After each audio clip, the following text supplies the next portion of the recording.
मेरा इस मंच पे जो जिनकी प्रतिमाएं लगी हैं,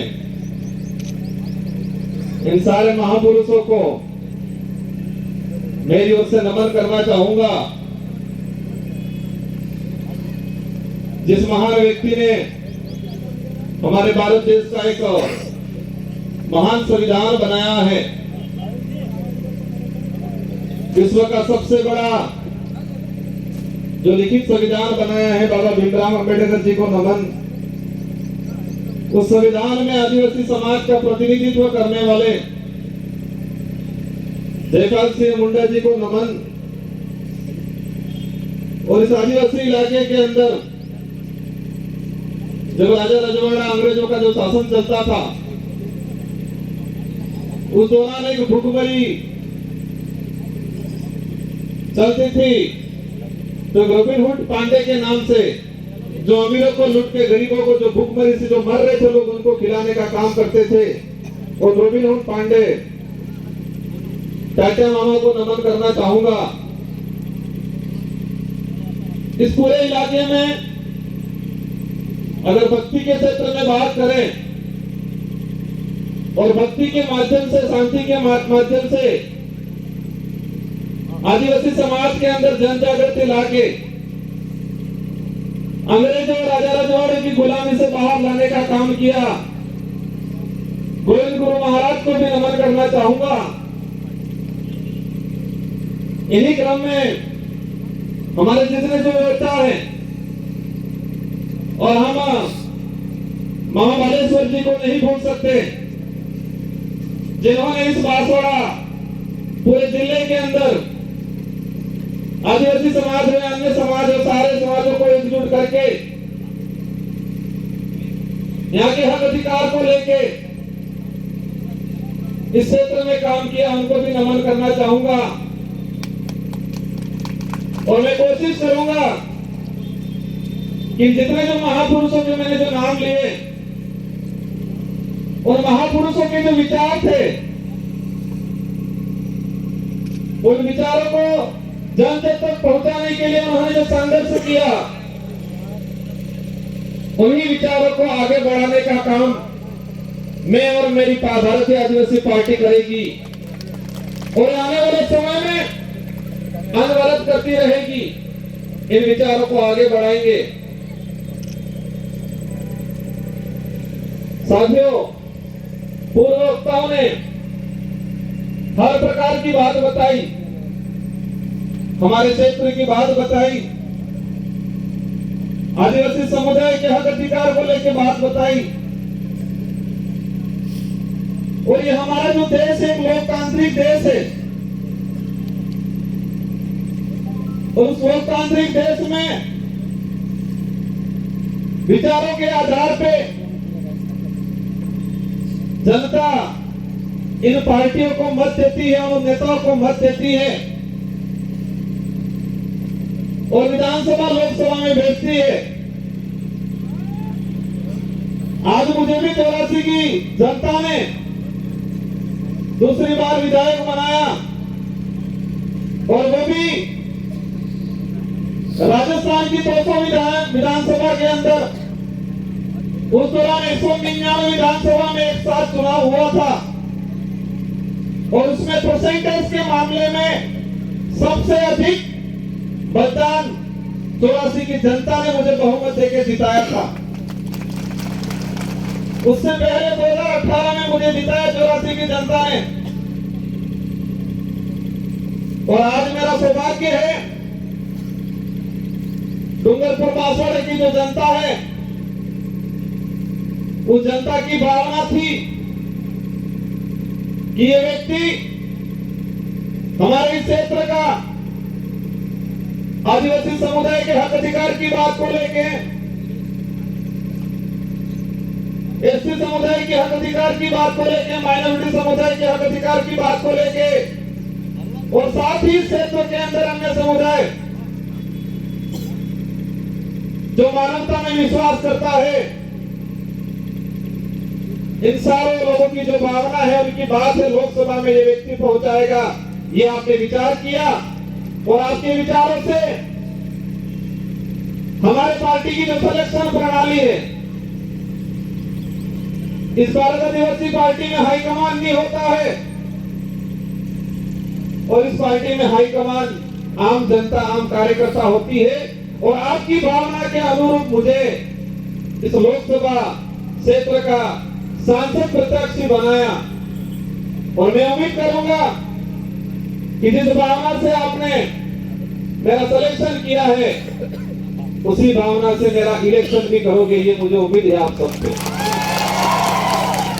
मैं आप सबको भरोसा भी दिलाना चाहूंगा, इस देश को आजाद कराने में इस क्षेत्र के अंदर आजादी से पहले जो शोषणकारी नीति वाले लोग थे, उनके खिलाफ ये जो जितने जो महापुरुष हैं, उन महापुरुषों ने अपने विचारों के माध्यम से इस क्षेत्र में जन जागरण किया, लोगों को जागरूक किया और अपने हक अधिकार के प्रति लड़ने के लिए प्रेरित किया। और मैं वही विचार, ये जो महापुरुष हैं, उन महापुरुषों के जो उद्देश्य थे, इन उद्देश्यों को उन्हीं के विचारों के माध्यम से मैं पूरे करने की कोशिश करूंगा। साथियों, आज का जो कार्यक्रम है, अनुसूचित क्षेत्र में आरक्षण व्यवस्था, आरक्षण को लेकर महासम्मेलन,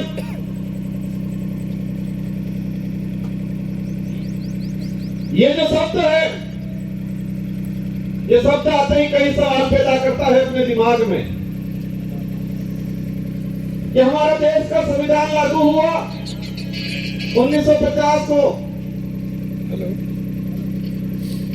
और आज 2024 हो गया और अभी तक उस संविधान के अंदर जो प्रावधान थे, उन प्रावधानों को आज तक धरातल पे लागू नहीं किया। उस बात को लेके बांसवाड़ा, डूंगरपुर और पूरे देश का ST/SC माइनॉरिटी समुदाय संविधान को धरातल पे लागू करो, उस बात को लेके आंदोलन कर रहा है। बड़े दुख की बात है कि संविधान बना वो देश पे जो लागू हुआ, हम कहते हैं 26 जनवरी 1950 को, लेकिन मूल रूप से उसके संविधान के अंदर जो प्रावधान थे, वो प्रावधान आज तक धरातल पे लागू नहीं हुए हैं। और देश के अंदर हमारे राष्ट्रीय पार्टी के लोग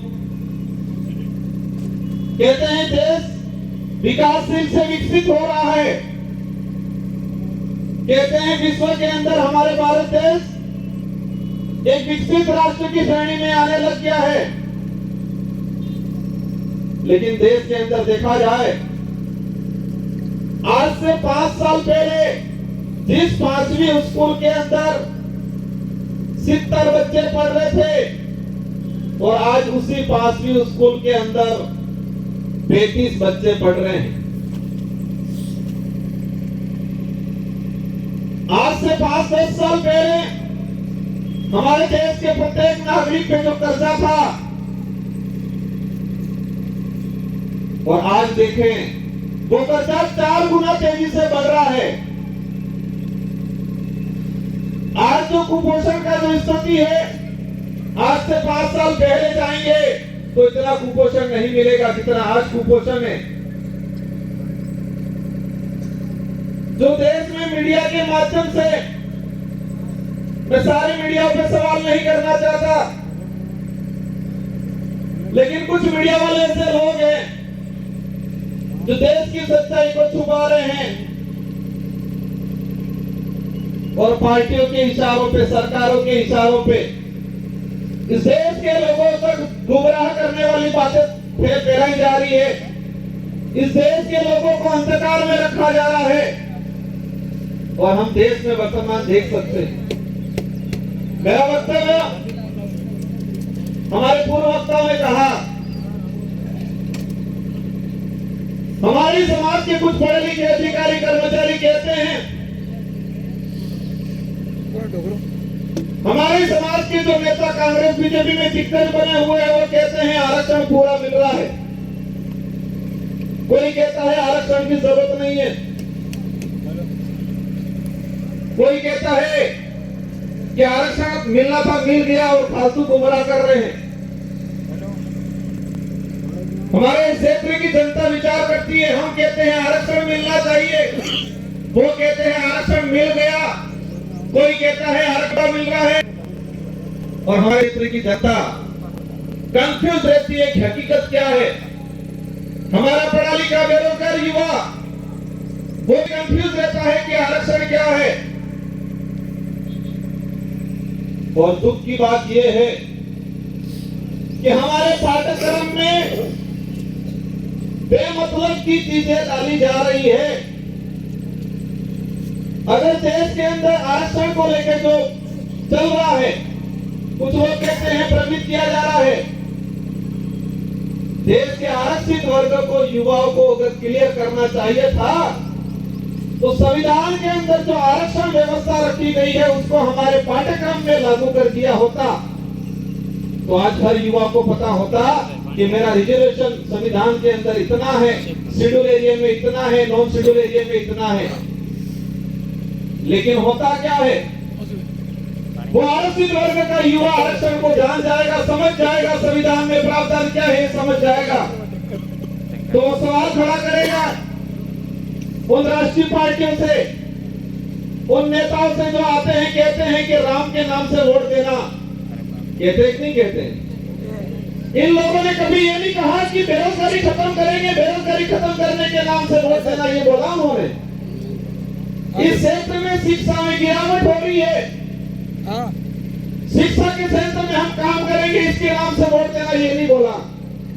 और इस देश का दुर्भाग्य है कि देश में ऐसे नेता पैदा हुए हैं जो खुद के समाज का तो भला नहीं किया, लेकिन जिस पार्टी का खाया, जिस पार्टी में पद प्राप्त किए, उसे ओहदे पे गए, उस पार्टी के भी नहीं हुए।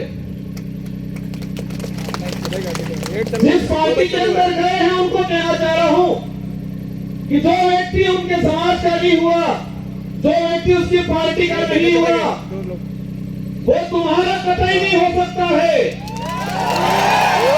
और इस क्षेत्र में देखा मैंने हमारे चंद्र वर्ग के भाइयों को जाके ये भड़काते हैं, कहते हैं कि तुम चिंता मत करना, मैं तुम्हारे साथ हूं, ये बोलते हैं।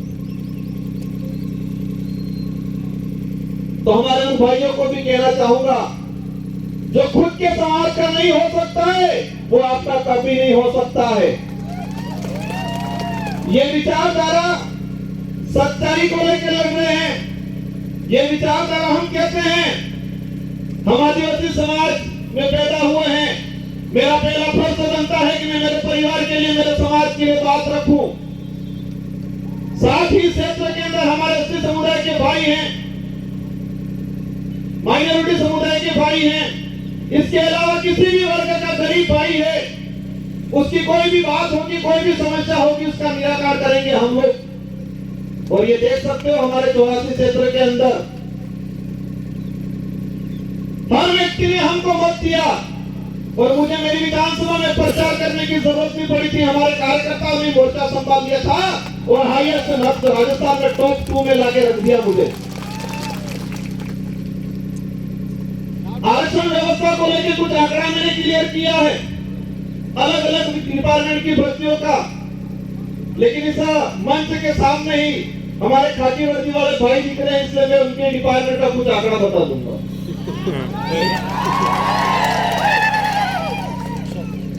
मैंने एक लेटर लिखा था 2020 में कि अनुसूचित क्षेत्र के अंदर आरक्षण व्यवस्था को लेकर 2013 के अंदर जो अधिसूचना जारी की है वो इस क्षेत्र के लिए काला कानून है, ये वर्ड यूज किया था मैंने अनुसूचित क्षेत्र के 1700 सरपंचों को पत्र लिखा था, सारे एमएलए एमपी को पत्र लिखा था, पूर्व एमएलए प्रधान को पत्र लिखा था।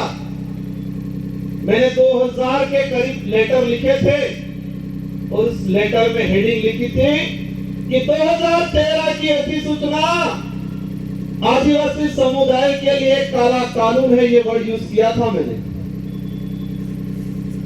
और उसी वर्ड को मैं आज एक्सप्लेन करना चाहूंगा मैंने क्यों बोला था। ये समय का अभाव है, मैं शॉर्टकट निपटूंगा। हमारे साथ जो अन्याय हुआ है, हमारे साथ जो धोखा हुआ है, हमारे युवाओं की भावना के साथ खिलवाड़ हुआ है, वो सभी गार्ड बांध के रखना है, वो गुस्सा अंदर समाहित करके रखना है। और जब लोकतंत्र में एक अवसर आता है हर 5 साल में, उस दिन ये बदला एक साथ लेना है और उनका रगड़ा निकालना है। 2013 की अधिसूचना हुई पुलिस डिपार्टमेंट की भर्ती 2013, 2016 और 2018, 3 भर्तियों के अंदर 2312 कुल पद आए। मैं ये आज इसलिए कहना चाह रहा हूं कि इन्हीं कमल कांग्रेस के नेताओं ने, और मुख्य रूप से 2013 में जो मंत्री थे, वर्तमान विधायक थे, जो ईडी के डर से आज भाजपा में चले गए, उनके ही कर कमलों से ये लागू किया गया। अब इसमें क्या है प्रावधान? इन 3 भर्तियों की बात करें, कांस्टेबल भर्ती 2312 कुल पद आए। प्रावधान ये किया गया 45% एसटी को, 5% एससी को और 50% ओपन कैटेगरी को दे दिया जाएगा। मतलब ओपन कैटेगरी में कोई भी जा सकता है, एससी का व्यक्ति जा सकता है, एसटी का व्यक्ति जा सकता है, ये बात बोली उन लोगों ने। लेकिन आंकड़ा क्या आता है?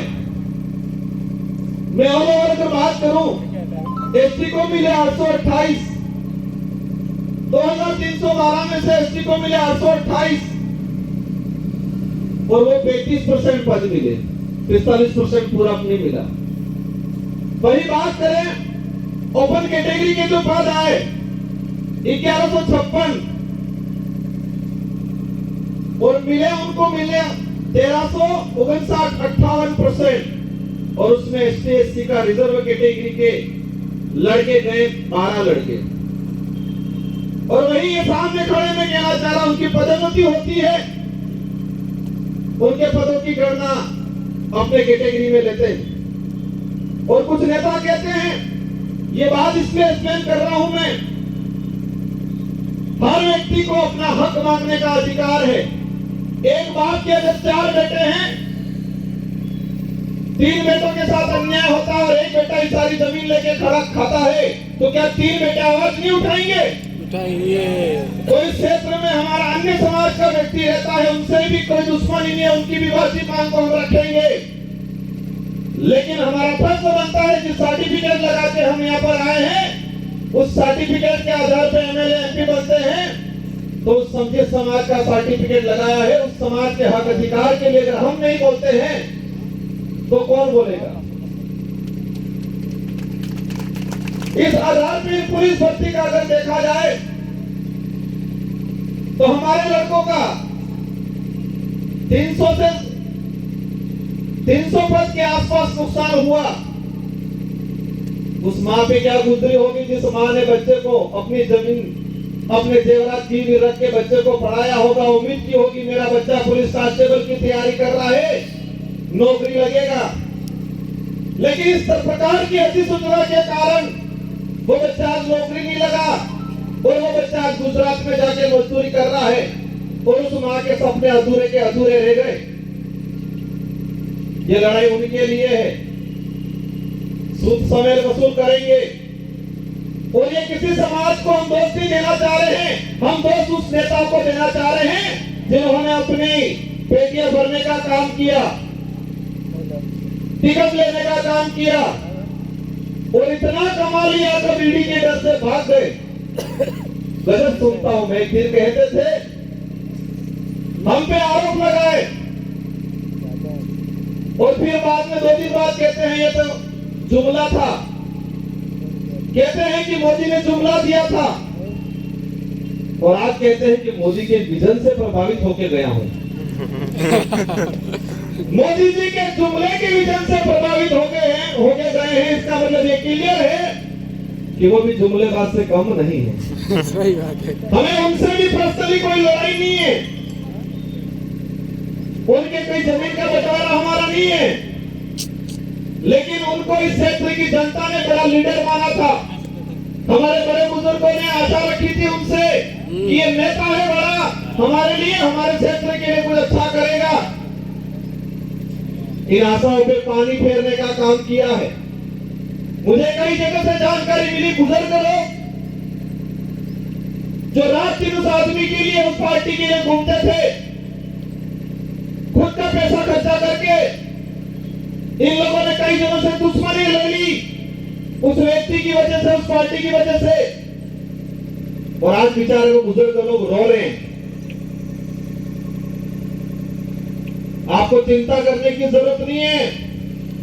पूरे देश के अंदर यही भारत आदिवासी पार्टी है जो सच्चाई को लेकर लड़ने का काम करेगी। और आप देख सकते हो, उदयपुर संभाग की बात करें कि कांग्रेस कभी नहीं बात कर रही है कि शिक्षा अच्छी मिलनी चाहिए, स्कूलों में व्याख्याता लगने चाहिए, बेरोजगारी खत्म होनी चाहिए, हमारा अनाज जो पकड़ा है उसको एमएसपी रेट मिलनी चाहिए, बात नहीं करेगी। बीजेपी भी वो बात नहीं कर रही है। बीजेपी कह रहे मैं किसी भगवान या किसी धर्म का विरोधी नहीं हूं, लेकिन जो धर्म के नाम से, भगवान के नाम से वोट लेके राज करने का काम करते हैं, ऐसे लोगों का मैं घोर विरोधी हूं और विरोध करता रहूंगा। यहां पर हुआ था जिनको आज हम ज्ञापन देने जा रहे हैं, ये माही विस्थापित होके लोग कटनावर में, ये माही डैम से विस्थापित होके लोग प्रतापगढ़ में रह रहे, आपके आसपास तो रह रहे, लेकिन मध्य प्रदेश के नीमच के अंदर लोग रह रहे हैं। वो जो ये डांस ऑफ इंडिया में जो 5 बच्चियां गई थी, जिनका आपने सबने नाम सुना होगा, गली घास के नाम से जो लड़कियां है, नीमच में रहती है, झोपड़ियों में रहती है, उनके माँ बाप मजदूरी करते हैं, आज तक भी उनको जमीन का पट्टा नहीं मिला है। वो नीमच के नहीं है, ये माही से विस्थापित होके गए हुए लोग हैं। और आज कह रहे हमारे यहाँ के लोग विस्थापित होके गए, उनको जमीन नहीं मिला आज तक। हमारे इन महापुरुषों ने अपनी जान गंवा दी इस क्षेत्र में सामाजिक जन जागरण के लिए, हक अधिकार के लिए। उनके नाम से नामकरण नहीं करना है, और ऐसे नाम से नामकरण करना चाह रहे हैं। करना है जिस क्षेत्र में जो लोग थे, किसी भी समाज का व्यक्ति हो, एससी का हो, ओबीसी का हो, किसी भी जिस व्यक्ति ने क्षेत्र के लिए काम किया है, मामा बालेश्वर आदिवासी नहीं थे, लेकिन आदिवासी समाज आज उनको भगवान की तरह पूछता है क्योंकि आदिवासी के लिए काम किया। हम हर उस व्यक्ति का, हर उस समाज का सम्मान करेंगे जो मानवता में विश्वास करता है, और उस हर व्यक्ति और उस हर धर्म का विरोध करेंगे जो छुआछूत, भेदभाव, ऊंच नीच करता है, उन सबका हम विरोध करेंगे, क्योंकि ये देश संविधान से चलता है। और आज बात करें, एक नारा लगाया जा रहा है 400 पार। क्या नारा लगा रहे हैं? 400 पार। अंग्रेजों और मुगलों ने इस देश को कम लूटा था, उससे भी खराब स्थिति से ये लोग इस देश को लूट रहे हैं। इसका असर आदिवासी या एससी को ही नहीं है, इसका असर पड़ेगा हर वर्ग के व्यक्ति को, आने वाले समय में भुगतना पड़ेगा। ये लोग बहुत बुरी तरीके से इस देश को लूट रहे हैं। एक वक्त था 2013 के अंदर वो नारा लगाते थे वही वो व्यक्ति कि न खाऊंगा न खाने दूंगा, और आज जितने देश के अंदर खाने वाले लोग थे उन सबको वो साथ में मिला के कह रहे कितना लाओ लाओ, बंटवारा करते हैं। ये सारी बातें होगी, लेकिन हमको करना क्या है? हमको उनको सबक सिखाना है, उन नेताओं को एहसास कराना है कि ये राजतंत्र नहीं, ये लोकतंत्र है, और इस लोकतंत्र में संविधान ने जनता को ताकत दी है, जिसे हम लोकतंत्र की कुंजी कहते हैं, जो वोट है, और हर 5 साल में उसका अवसर आता है। आज मुझे कहते हैं मेरे साथ बहुत बड़ा दिग्गज आदमी है, बहुत पैसा है, कहते हैं टक्कर लेनी पड़ेगी, कहते हैं। मैंने कहा मैं नहीं लड़ रहा हूं, डूंगरपुर बांसवाड़ा की जनता चुनाव लड़ रही है, और ये पैसों के लिए चुनाव नहीं लड़ रही है। ये जनता सुख सुविधाओं के लिए मेरे साथ नहीं है। ये जनता स्वाभिमान के लिए है। इस जनता के अंदर जो साथ मेरे साथ जुड़ रहा है, संगठन के साथ जुड़ रहा है, उस प्रत्येक व्यक्ति के अंदर स्वाभिमान जगा है। अपने आने वाली पीढ़ी के लिए कुछ कर गुजरने की ताकत जगी है, इसलिए मेरे साथ जुड़े। और देश के इतिहास उठा के देख लो, आजादी से पहले भी जो राजा रजवाड़ा या मुगलों की सेना होती थी, तो सेना में भर्ती होता था सिपाही, तो सैलरी के लिए होता था, तनख्वाह मिलती थी। या किसी राजा से एग्रीमेंट होता था, सहयोग में पूरी सेना भेजता था, तो रियासत क्षेत्र की कुछ जमीन को लेकर सौदा होता था। लेकिन वो सेना युद्ध के मैदान में टिकती नहीं थी। और यही देश के इतिहास उठा के देख लो कि मुगल ने अकबर के सामने इस देश के सारे राजाओं ने अधीनता स्वीकार कर ली थी, लेकिन महाराणा प्रताप एक ऐसा था जिसने मुगलों के सामने अधीनता स्वीकार नहीं की थी। देश के इतिहास में पढ़ाया जाता है, हमारे बड़े बुजुर्गों से सुनते हैं कि देश के अंदर सारे राजाओं ने अकबर की अधीनता स्वीकार कर ली, लेकिन राणा प्रताप ने अधीनता स्वीकार नहीं की, क्योंकि देश के अंदर अन्य जो राजा थे उनकी जो सेना थी वो सैलरी पे थी, तनख्वाह पे थी। देश के अंदर जो अन्य राजा थे उनके सहयोग में आई हुई सेना कुछ जमीन की लालच में आई थी मदद करने, लेकिन राणा प्रताप के साथ में जो सेना थी वो तनख्वाह वाली सेना नहीं थी, वचन वाली सेना थी, और वो वीरों की सेना थी। किसकी सेना थी? वीरों की सेना थी, पठानों की सेना थी। अगर वो तनख्वाह वाली सेना होती तो युद्ध के मैदान में टिकती नहीं। वो स्वाभिमान के लिए, अपने वतन के लिए गई थी राणा प्रताप के साथ, और इसलिए देश के अंदर महाराणा प्रताप के नाम से उनको जाना जाता है। और उनके भाई थे शक्ति सिंह और जगमाल, वो भाई भी उनके साथ में नहीं थे। इससे यह सिद्ध होता है कि महाराणा प्रताप को किसने साथ दिया। उनके परिवार के लोग भी हट गए थे, वो भी मान सिंह की गोद में जाके बैठ गए थे। उस कुल के लोग हैं ये। और मुझे पता है कि कांग्रेस और बीजेपी के बहकाव में आके उनसे पैसा लेके ये काम नहीं करेंगे। ये लोग स्वाभिमान के लिए काम करेंगे, ये वचन के लिए काम करेंगे, आने वाली पीढ़ी के लिए काम करेंगे। मेरी बात को आप समझ रहे होंगे कि हमारे लोगों ने महाराणा प्रताप को वचन दिया था, तनख्वाह नहीं ली थी। फौज में हमारे लोग भर्ती नहीं हुए थे, तनख्वाह की बेसिस पे नहीं हुए थे। पूरा गांव के सिपाही लोग, जवान लोग गए थे, वो वचन दिया था।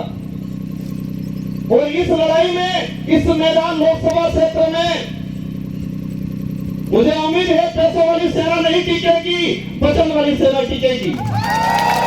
क्योंकि उनके साथ जो सेना है वो पैसों वाली सेना है, तनख्वाह वाली सेना है, तहाड़ी वाली सेना है, और हमारा साथ वचन वाली सेना है, स्वाभिमान से जीने वाले लोग हैं।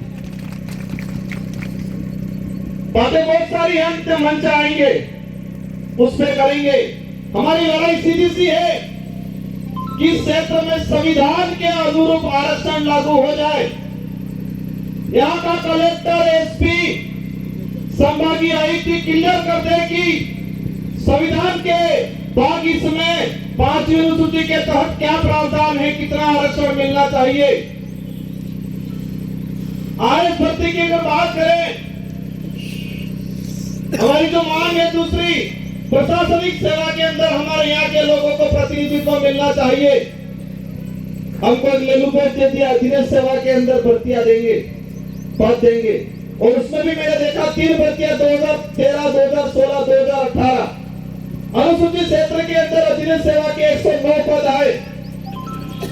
एसटी के लोगों को मिले 42, ओपन कैटेगरी में गए 67, और एससी समाज को मिले 0, और ओबीसी वालों को पता ही नहीं है हम है कौन। हम आते कहाँ है वही नहीं पता है उनको। और मैं कहता हूँ इस क्षेत्र से अगर ओबीसी की किसी ने आवाज उठाई थी, राजकुमार रोड ने उठाई थी। हम हर व्यक्ति की बात करेंगे, लेकिन हमारा हक किसी को मारने नहीं देंगे। एससी समुदाय को जीओ सीट तीनों भर्तियों में और अधीनस्थ सेवा के अंदर 67 पद आए, उसमें एसटी एससी रिजर्व कैटेगरी का एक लड़का नहीं गया। हमारे साथ 13 से 14 अधीनस्थ सेवा के आईएएस अधिकारियों के पद मारे गए।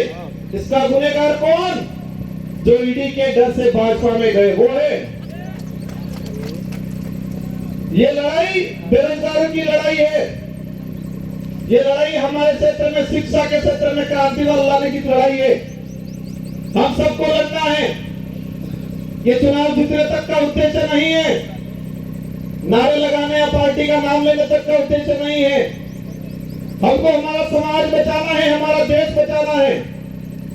ये देश का संविधान अधिकार देता है हर व्यक्ति को, हर समाज को अपने हक अधिकार की बात करने का अधिकार है और करना चाहिए हर व्यक्ति को।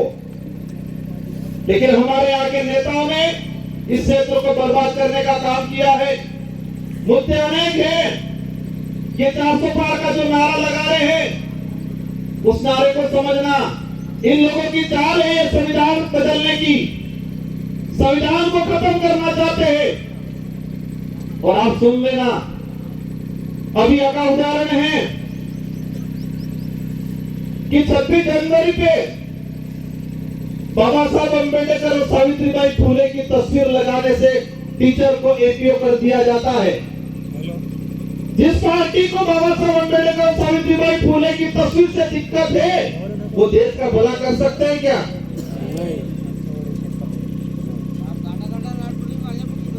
ये अंग्रेजों से भी बदतर स्थिति देश की करने वाले हैं। और हम सबको मिलके, और ये पार्टी कोई क्षेत्रीय पार्टी या डूंगरपुर बांसवाड़ा उदयपुर तक सीमित रहने वाली नहीं है। ये पार्टी अरब सागर से लगा के बंगाल की खाड़ी तक जितने जो स्टेट पड़ रहे हैं, और हमारे साथ हर व्यक्ति, हर जगह व्यक्ति जुड़ रहा है। हम सच्चाई की लड़ाई लड़ रहे हैं।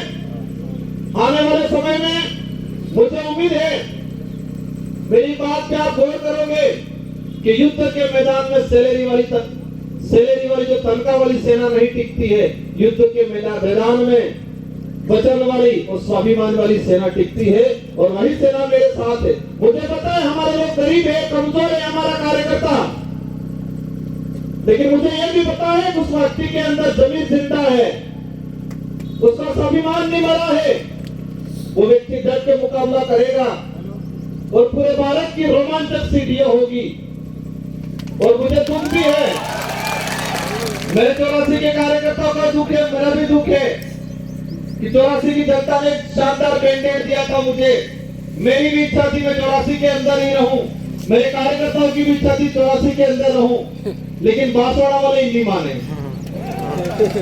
और आपको ये तेरवाने का काम करना है और ये बेड़ा पार करना है। इन्हीं शब्दों के साथ आप सबको धन्यवाद। एक बात और बोलना चाहूंगा, देश के अंदर भाजपा के नेता बहुत प्रभावी थे,